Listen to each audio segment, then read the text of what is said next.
প্রকৃতিতে শরতের নীল শুভ্রতা, সাথে বিলে ফুটে থাকা লাল বেগুনি আর সাদা শাপলার মুগ্ধতা, মোহনীয় চারপাশ।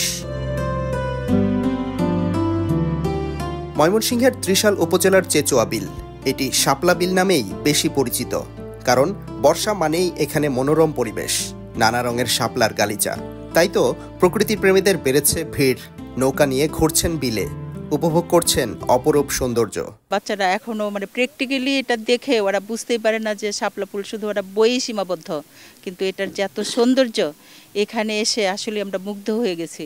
আমার এভাবে আসলে কখনো শাপলা বিলে এসে শাপলা উপভোগ করার সৌভাগ্য হয় নাই, এই প্রথমবারের মতো আসা হয়েছে, তো এটা খুব ভালো লাগতেছে। শাপলা ফুল আমরা দেখে বড় হয়েছি, কিন্তু আমার বাচ্চা কাচ্চা বা পরবর্তী প্রজন্ম তারা তো শাপলা ফুল চিনে না, জানে না। আজকে ভোরবেলা যখন আমি এই বিলের পাড়ে এসেছি, দেখি এত মানুষ, হাজার হাজার মানুষ কেন এসেছে, তারা আর কখনো শাপলা ফুল দেখে নাই, তারা দেখতে এসেছে। তাদের কাছে এটা মনে হয় যে নতুন কিছু। 2018 সালে প্রায় 50 একর আয়তনের এই বিলটি সামাজিক যোগাযোগ মাধ্যমে শাপলা বিল নামে পরিচিতি পেলে শুরু হয় পর্যটকদের সমাগম।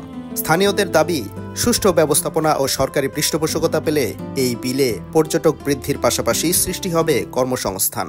নৌকাগুলাকে যদি একটু সিকোয়েন্স করে দেওয়া যায়, ভাড়াগুলাকে একটু যৌক্তিক পর্যায়ে নিয়ে আসা যায়, বা একটা জনপ্রতি হারে বা নৌকা হারে, এটা একটু প্রয়োজন। আর কমিউনিকেশনটা একটু সহজ হলে ভালো হয়। বিলে শাপলা আছে দিকে মানুষ আসে, কিন্তু অনেক মানুষ আছে এই সৌন্দর্য ধরে রাখতে দেয় না, অনেক ফুল তুলে লই যা, নিষেধ করলে তারা নিষেধ মানে না।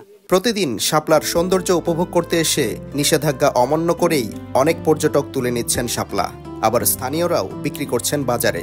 এখনই সংরক্ষণ করা না গেলে অচিরেই বিলুপ্ত হয়ে যেতে পারে ত্রিশালের শাপলা বিলের সৌন্দর্য।